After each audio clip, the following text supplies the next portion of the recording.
Chief Pat Gannon from Operation South Bureau of the Los Angeles Police Department.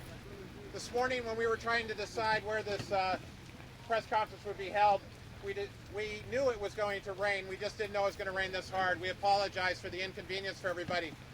But we think it's important that we have it at the actual scene where these two murders occurred. And actually, the weather right now is exactly like the weather it was that evening.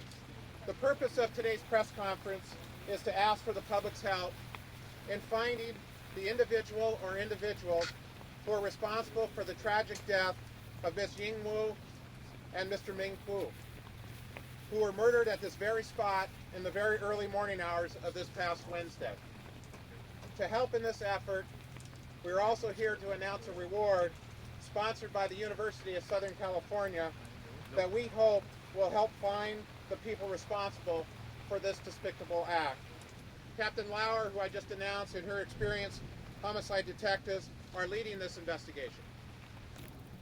On Wednesday, at approximately 1 o'clock in the morning, Ming Qu, 23 years of age, and his friend Ying Wu, also 23 years of age, were sitting in Ming's car, which was double parked at this exact location. It had been raining that evening. These young, hard-working graduate students were talking like they had done many times before.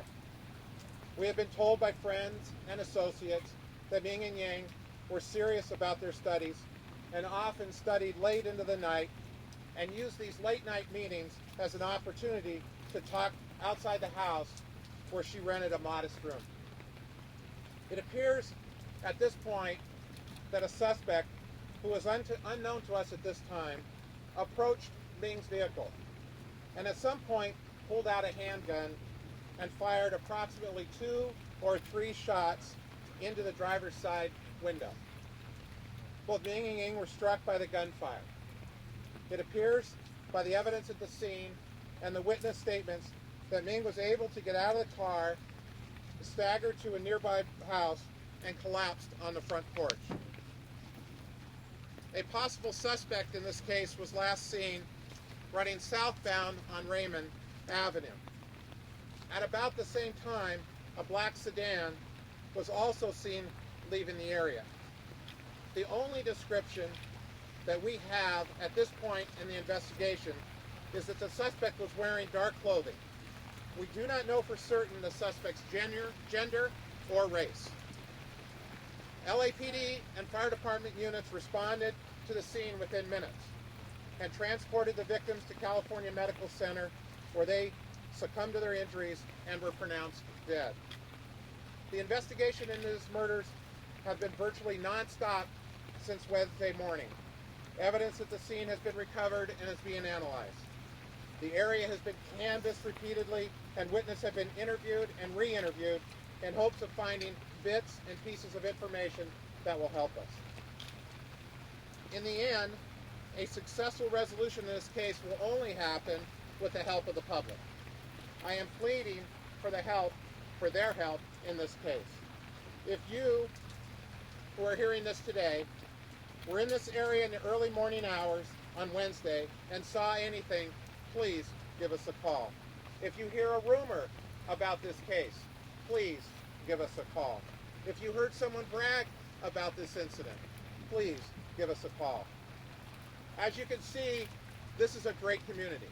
This is a great neighborhood that in the past has faced many challenges. However, with the community's help, this area has improved dramatically over the years. In the past 5 years, in the area immediately surrounding this, in the reporting district around this, we've had a total of 3 murders in this area in the last 5 years. In fact, violent crime in this area is down nearly 50% as it relates to just 5 years ago. It is for that reason that I believe that we see a greater increase in the number of students as they move farther west of the campus of University of Southern California.